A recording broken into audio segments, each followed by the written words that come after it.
Bom dia a todos. Bom dia. O meu fraterno, caloroso e por que não dizer abençoado bom dia a todos vocês. Hoje é realmente um dia especial. Hoje é dia das mães. Hoje é dia de Mãe Maria de Nazaré, a mãe do belo amor, né? Preparar essa palestra e falar de Maria é muito especial. Nos traz muita emoção, né? Quando pensamos na história de Maria, no que ela viveu e todo amor que ela teve e tem por todos nós. Então hoje realmente é um dia de emoção, de uma emoção sublimada, de uma emoção de amor. Então falar sobre Maria é exaltar todas as virtudes, porque a Maria, ela teve e tem a sublimidade do amor, o amor perfeito, o amor divino, o amor sublime. Então, ela tem todas as virtudes, né, em excelência, né? Então, eu sempre gosto de buscar a origem das palavras, né? Eu sou professora, para quem não sabe, e professora adora pesquisar. Então, eu fui pesquisar o significado de Maria. Maria ou Miriam, nome de origem hebraica, que significa Senhora da Luz. Então não tinha realmente um melhor nome para se dar a ela, né? Com essa significação tão plena, tão especial. Ela é realmente a Senhora da Luz, né? Ela era filha de pais judeus, Joaquim e Ana, e todas as indicações sobre o nascimento de Maria, não há uma certeza. Então, há dúvidas que ela tenha nascido em Jerusalém ou Séforis, na Galileia. Isso entre o ano 18 ou 20 antes de Cristo. É sempre bom lembrar que os registros de Maria, né, que Maria por incrível que pareça, né, durante o processo de Cristo estar aqui na Terra, não houveram preocupações em registrar as passagens de Maria, né? Então nós temos, bibliograficamente falando, poucos registros daquela época. O que nós vamos encontrar, registros bibliográficos, é depois, após a morte de Jesus, quando os seus discípulos então começam a multiplicar os seus ensinamentos, e aí em especial Lucas é um destes discípulos que começa então a falar mais sobre Maria, a sua passagem evangélicas e os seus ensinamentos. Lucas é um dos primeiros apóstolos que começa a fazer esses registros, tá? E possivelmente, né, durante a sua infância, ela viveu em Nazaré. É por isso que nós falamos então Maria de Nazaré. A sua infância e a sua juventude foi toda vivida em Nazaré. E em Nazaré, ela fica então noiva de José, o carpinteiro. E isso ocorreu, ela se casou provavelmente aos 14 anos. Para nós hoje, uma menina, né? Mas naquela época era comum, né, as mulheres contraírem matrimônio com essa faixa etária. Então vamos lá agora ao início da história de Maria, né? Maria é personalidade sublimada, conforme Emmanuel em A Caminho da Luz.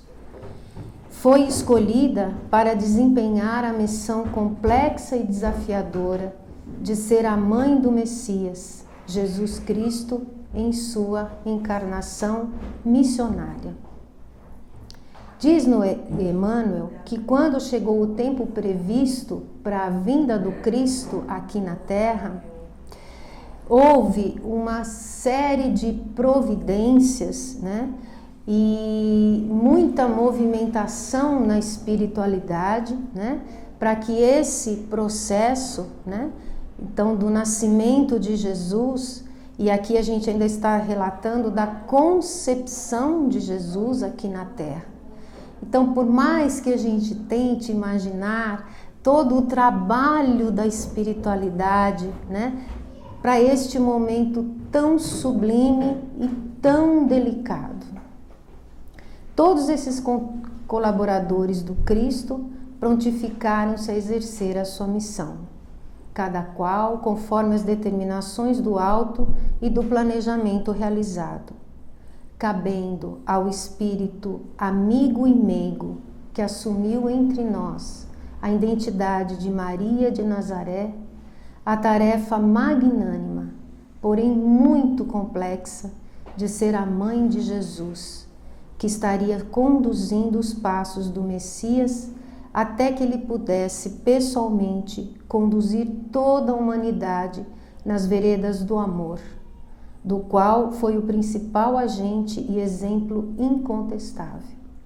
Assim, a missão de Maria começa, portanto, no plano espiritual, quando aceita fazer parte da equipe de Jesus.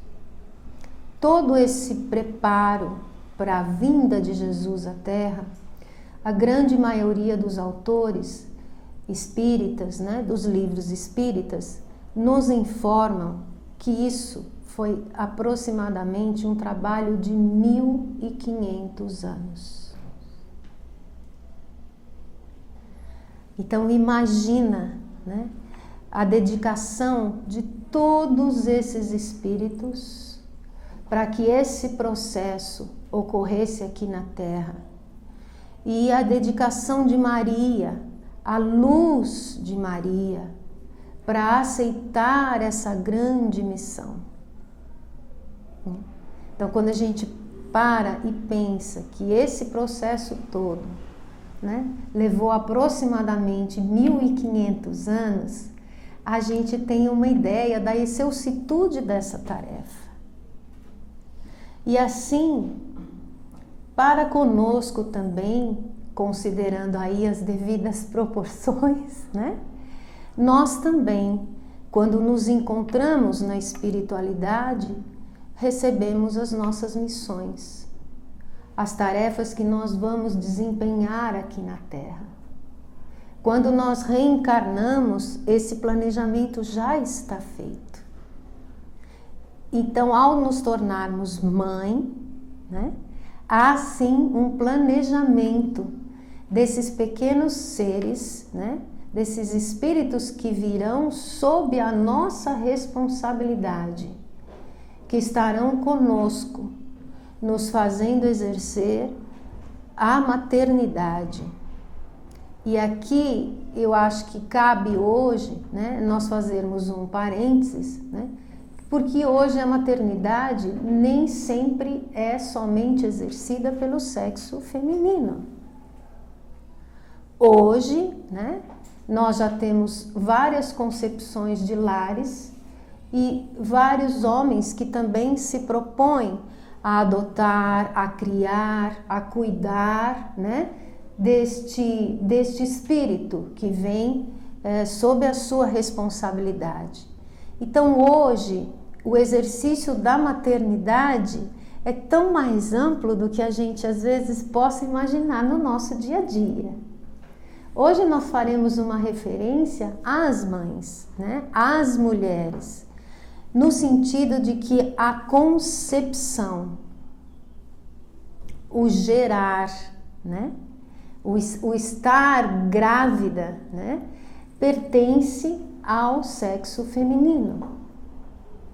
É uma dádiva do sexo feminino.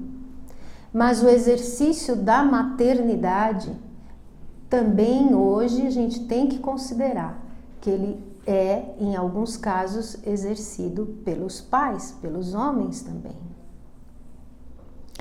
Vários anos depois, Maria de Nazaré, encontrando-se com idade aproximada, entre 14 e 16 anos, em certa tarde, sentindo as aragens do crepúsculo, estava absorta concluindo suas tarefas e elevava a Deus as suas orações pela vida, pela família, composta por seu pai Joaquim e Ana.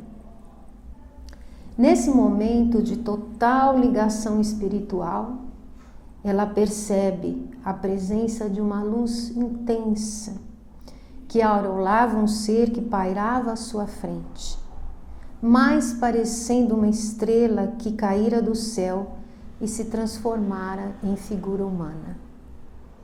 Era Gabriel, espírito angélico da equipe direta de Jesus, que vinha lhe trazer a notícia maravilhosa do nascimento do Messias, anunciando que ela tinha sido escolhida para receber em seu ventre o Mestre da Luz, que vinha com o propósito de modificar a paisagem espiritual do planeta por meio da semeadora dos ensinos evangélicos.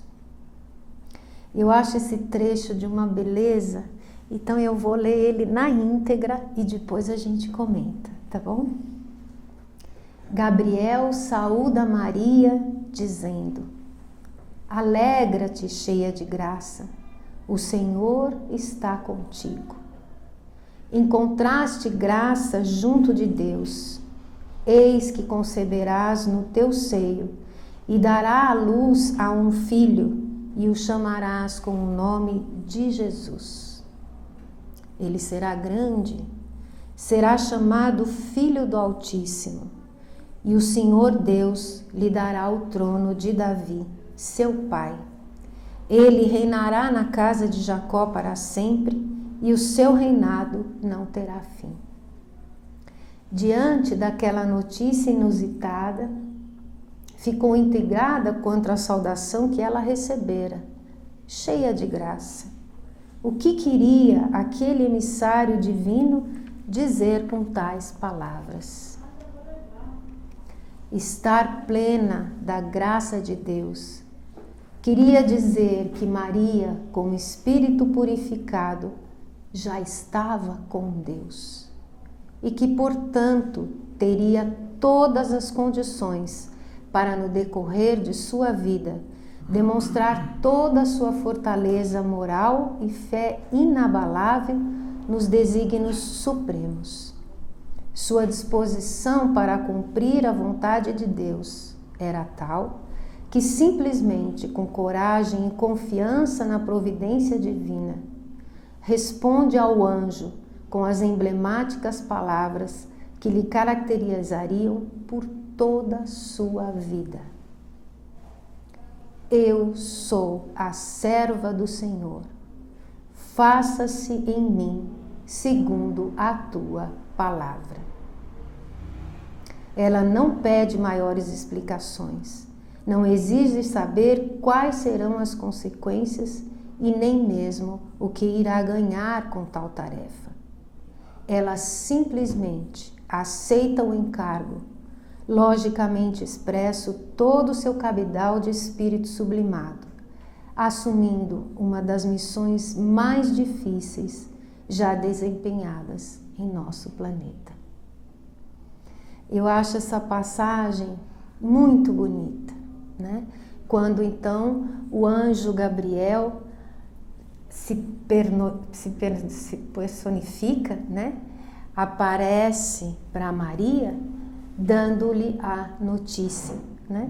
De que ela estaria carregando em seu ventre, né? Jesus, né? A graça divina, né? Imagina a beleza disso, né? O cuidado, o detalhe, né? E o trabalho de toda a espiritualidade, né? Para trazer essa notícia tão sublimada a Maria. Maria recebendo, imagine isso na época em que aconteceu, né?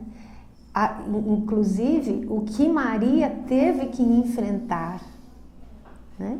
Para que as pessoas acreditassem, né? Que esta concepção foi realizada através do Espírito Santo. E ela aceita isso.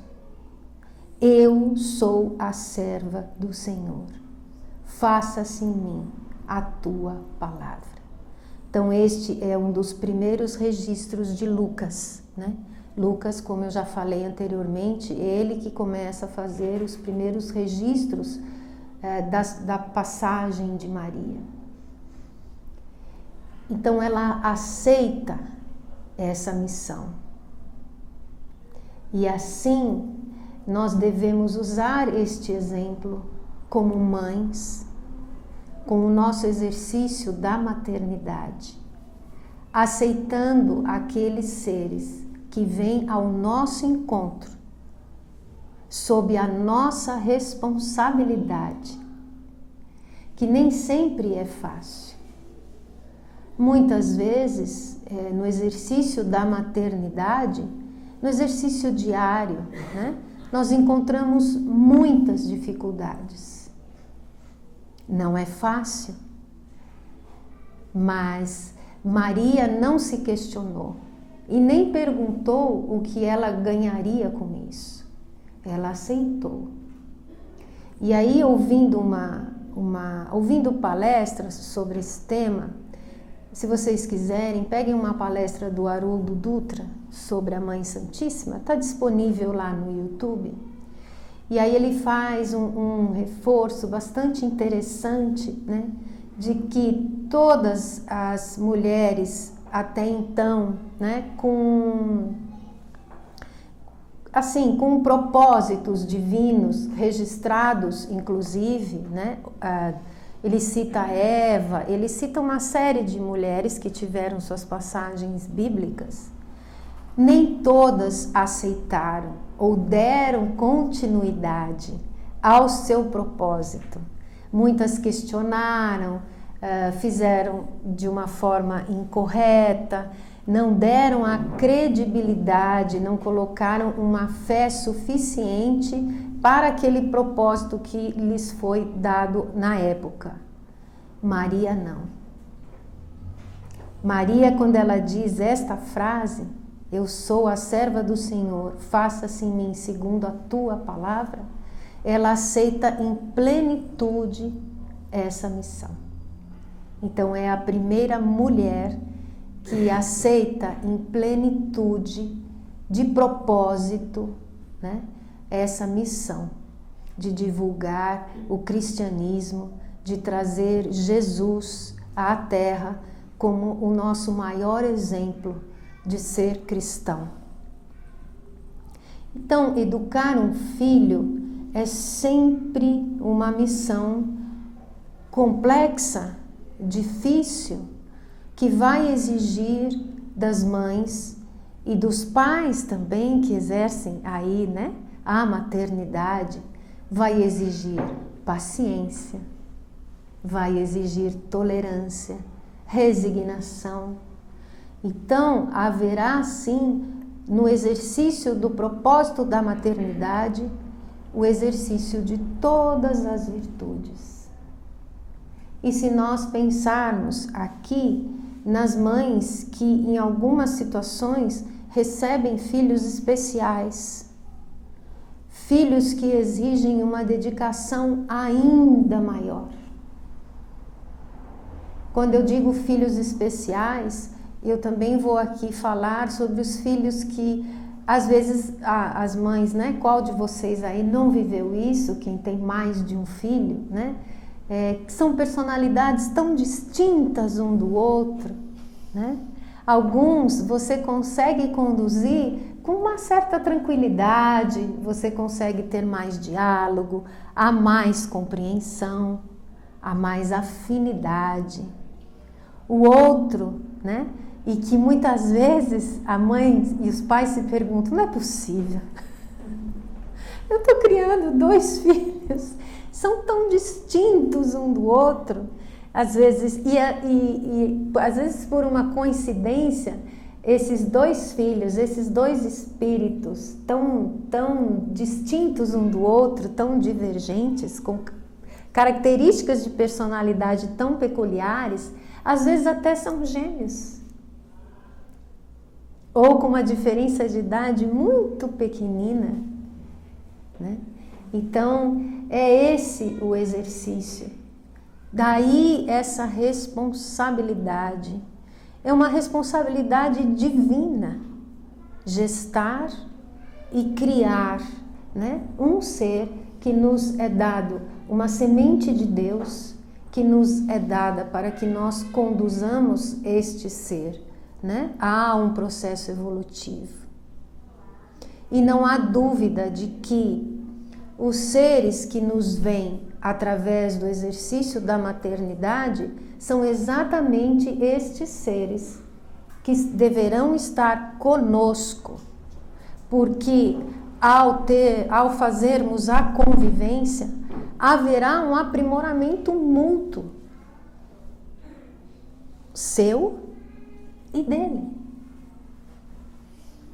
Quantos de nós ouvimos que o exercício da maternidade e da paternidade nos tornou pessoas melhores? Nos fez refletir sobre assuntos que talvez sem o exercício da maternidade nós não tivéssemos a possibilidade de fazer este exercício e esta reflexão sobre a nossa passagem aqui na Terra. Todos nós que somos pais, mães, que exercemos essa função, vamos dizer assim, nos tornamos pessoas melhores. Porque não é um processo único, é um processo de 2 mãos, né? Ele é bivalente.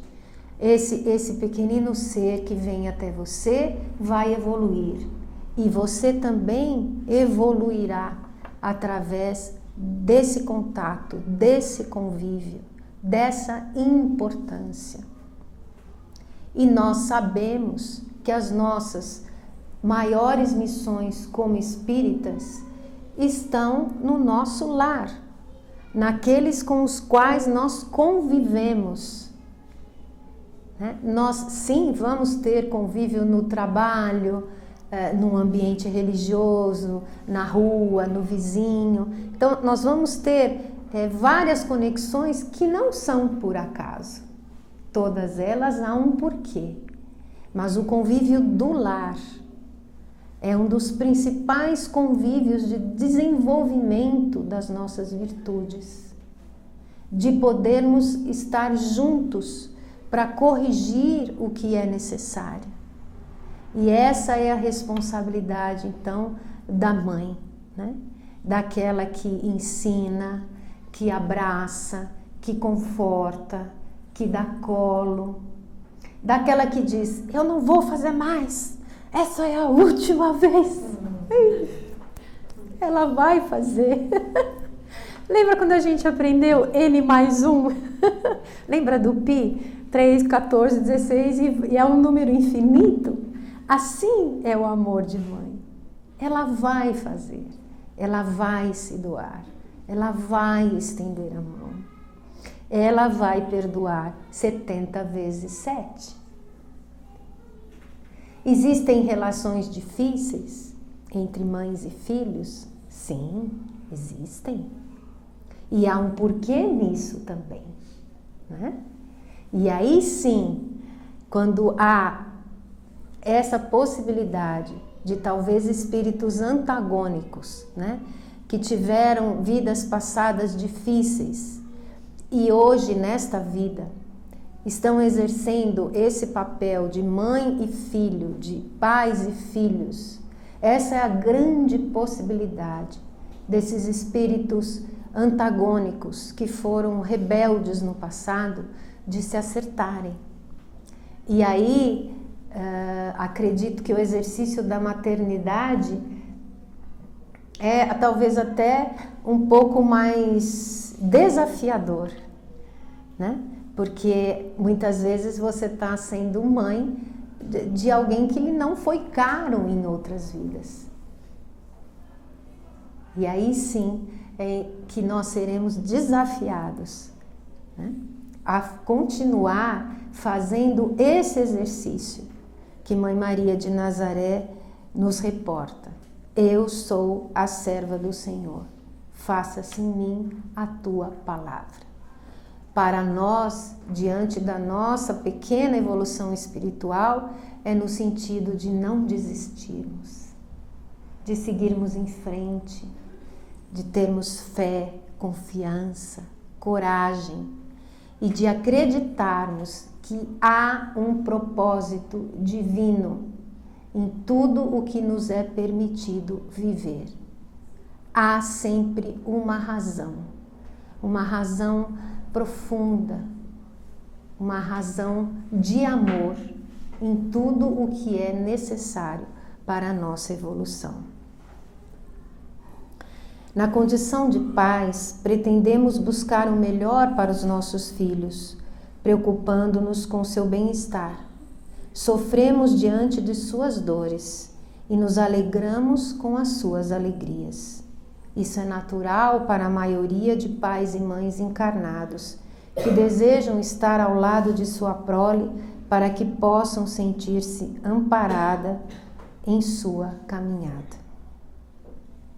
Agora, imaginemos, dentro de nossa condição limitada, como se sentiu Maria, ao perceber que seu filho muito amado, sendo rejeitado e mortificado pela ignorância humana, nada podia fazer para impedir o sofrimento daquele que encantara os dias com a luz de suas palavras e dos seus sorrisos. Então aqui a gente já começa a ver a figura de Maria já no exercício, acho que mais sublime, mais divino, né? Quando Jesus então inicia a sua peregrinação. E todo o sofrimento que ele vai viver. E ela de mãos atadas, sem poder fazer absolutamente nada para que Jesus, né, não vivesse todo aquele processo. Então tem até uma passagem, né, em que Jesus chega até Maria, né, e de uma certa forma ele diz, né, não que ele não era seu filho, mas que ele tinha uma missão maior.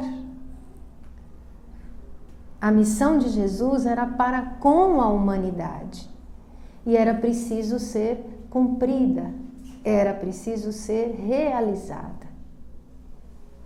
E qual de vocês, mães, já não viveram momentos em que vocês não puderam fazer absolutamente nada? Que tiveram que aceitar com coragem e com fé alguma passagem, né, que os seus filhos precisaram viver. E aí eu me reporto novamente àquelas mães que têm filhos especiais com dificuldades, né, às vezes motoras, mecânicas, mentais, né? Imaginemos essas mães que às vezes têm como missão acompanhar espíritos que vão passar aqui na Terra por fortes provações. Então, esta mãe que muitas vezes se vê atada, ou até às vezes tem, sabe, até os caminhos que vai seguir para ajudar aquele filho, aquela filha, mas fica em dúvida. que caminho fazer, que escolha fazer, que propósito. Então Maria também teve todas essas dúvidas, mas ela se apegou na fé, nas suas orações. E aqui eu vou citar uma vivência minha. Logo que eu comecei, recém-formada, eu fui trabalhar numa creche. Essa creche tinha crianças de 0 a 7 anos. E nós já tínhamos ali, às vezes, bebezinhos de 25 dias, de 30 dias. Porque essas mães, a grande maioria, eram diaristas. E elas não podiam ficar muito tempo sem trabalhar, porque não tinham renda. Então elas levavam aqueles bebezinhos pequenininhos, um dia de frio, e chegavam todos lá às 7 horas da manhã na creche. E ali eu vivi situações como recém-formada que eu não tive nos livros. Nenhum professor me ensinou como fazer quando ocorriam. Então foi uma das minhas melhores escolas. E eu, como toda recém-formada, me achava muito sabidona. E eu fui perceber que eu não era tão sabidona assim. Principalmente quando algumas e muitas dessas mães chegavam até a mim e me diziam: ah, professora, eu entreguei nas mãos de Deus.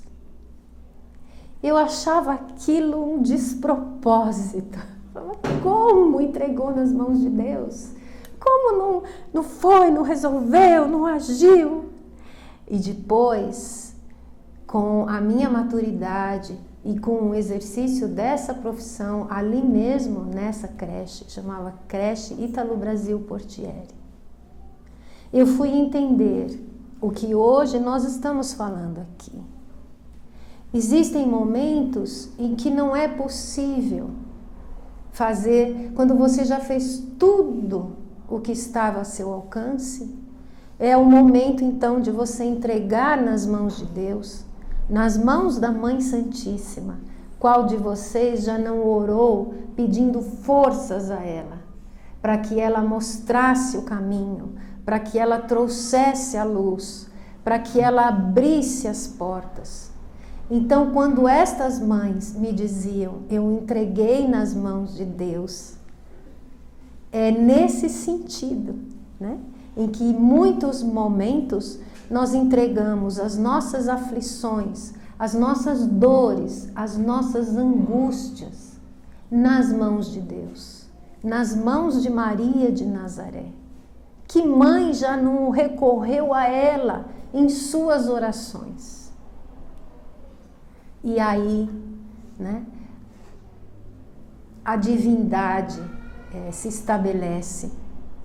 E aí Deus e Mãe Santíssima vai abrindo as portas e as soluções vão acontecendo. É uma pessoa que traz uma informação, é alguém que lhe estende o braço, e você vai buscando soluções e caminhos para esse exercício hoje, em especial da maternidade. Então vão surgindo N situações para que você faça o melhor do seu propósito. Então era nesse sentido que essas mãezinhas entregavam na mão de Deus, em suas orações, as suas aflições, as suas angústias, e essas soluções vem porque se estabelece um elo de fé, se estabelece um elo de luz, e você cria um campo magnético, energético, para receber esta luz e perceber estes sinais. Porque às vezes estes sinais são pequenos detalhes, pequenas situações que às vezes até te surpreende. Às vezes chega uma pessoa que você acaba de conhecer, né, que você cruza por um determinado momento, uma situação, e essa pessoa te traz uma mensagem, te traz uma indicação, te traz um alívio. Então é sim no exercício da fé que nós conseguimos criar esse elo de ligação com a Mãe Santíssima. E essa comunicação começa a reverberar. E aí nós conseguimos olhar com outros olhos e perceber as soluções para o exercício, né, da nossa função, do nosso principal papel que a gente vem desenvolver aqui na Terra.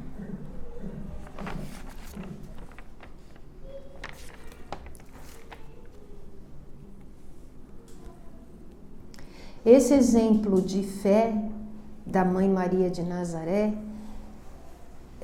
eu acho que a gente deve trazer conosco, em nosso coração, né? Para que quando a nossa fé abala, e é natural que abale, né? Nós somos falíveis, nós somos seres em evolução, então nós vamos ter dúvidas, angústias, vontade de desistir, né? Nos perguntarmos se estamos no caminho certo. Então, nesses momentos, que a gente possa, né, nos conectar a essa luz, a esse amor, a essa fé inabalável e pedir a ajuda dela, pedir a intercessão de Mãe Maria de Nazaré. E ela vem sim ao nosso socorro. Essa luz vem nos iluminar. Tem uma outra passagem também de Simeão, né? Quando Jesus então já está no caminho do Calvário, né? Que ele diz então a Maria: e a ti, Maria, uma espada traspassará a tua alma, para que se revelem os pensamentos íntimos de muitos corações. Então, essa passagem, né, se refere ao que Jesus vai viver, principalmente no Calvário, né, quando ele será morto, crucificado. E mesmo assim, essa mãe prossegue, inabalável na sua fé. E ela, como poucos, né, estará ao lado de Jesus em sua crucificação. Então imaginem a luz que ela presencia esta cena, sem poder fazer absolutamente nada. E talvez naquele momento ela até precisasse ficar em silêncio mesmo. Tem alguns filmes que retratam essa passagem, e é belíssima, né? Quando ela fica ali em silêncio, porque inclusive talvez se ela expressasse naquele momento que é a mãe de Jesus, ela talvez também seria apedrejada. Como muitos dos profetas ali não estavam, né? Dos que seguiam Jesus. E ela então ali fica, presenciando toda aquela cena e mantendo a sua fé, mantendo o seu propósito e não perdendo a sua conexão com Deus. Essa passagem, né, é bastante, como é que a gente vai dizer? É bastante significativa, né? Quando você vê a dor, o sofrimento e você está ali. Então, quantas mães também não acompanham seus filhos em dores e sofrimentos e estão ali, dando seu amor, dando seu afeto, o seu carinho, a sua mão, né? Para que seja cumprido o que é preciso ser cumprido como propósito divino, como propósito de amor. Então Maria tinha certeza absoluta de que aquilo era um propósito de amor. Havia um propósito divino em tudo aquilo que Jesus precisou viver. E aí, quando Jesus está sendo crucificado, né, alguns momentos antes dele fazer a passagem, né, ele olha para a mãe Maria de Nazaré e diz assim: Mãe, eis aí teu filho. Filho, eis aí a tua mãe. E ele se reporta a João Evangelista, que está ali ao lado de Maria.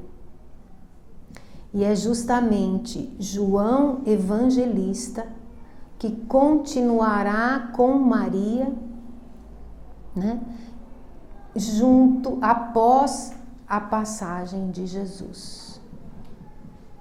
Então, após a passagem de Jesus, um tempo depois, Maria vai com João Evangelista para uma caverna naquela época, né, no alto de uma montanha, e ali eles vivem, e ali Maria continua dando amor, fazendo o exercício do cristianismo, né, o exercício cristão, de atender a todos aqueles peregrinos e a todos aqueles espíritos que sofrem. Então, após viver tudo isso, de sentir todas essas dores, ela ainda continua pregando o amor, o mais sublime e generoso amor. Existe um filme belíssimo chamado Cheia de Graça. Aliás, hoje combina bem, né? Depois do almoço, uma pipoquinha. Esse filme é muito bonito.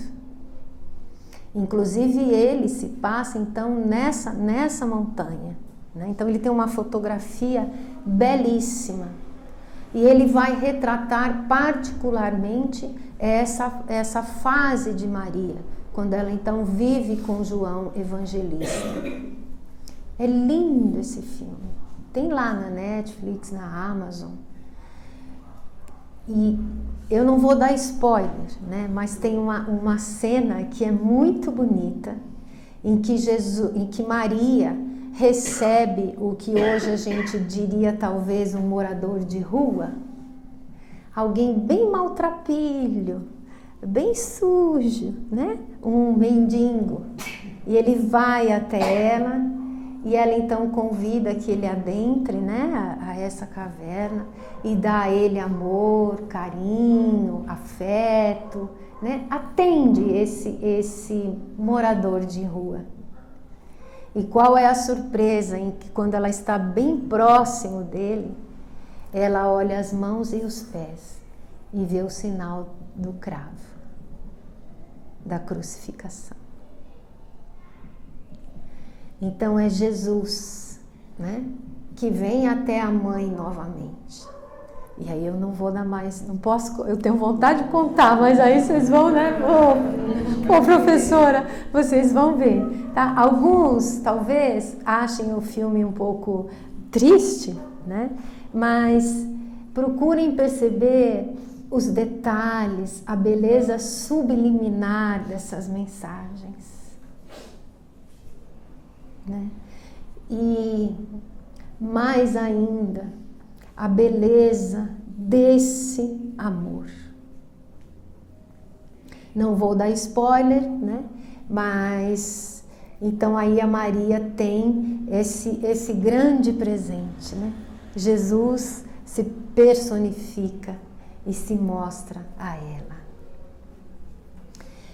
No plano espiritual, Maria continua cuidando de nós. E ela tem uma missão, por elevada hierarquia dela, né?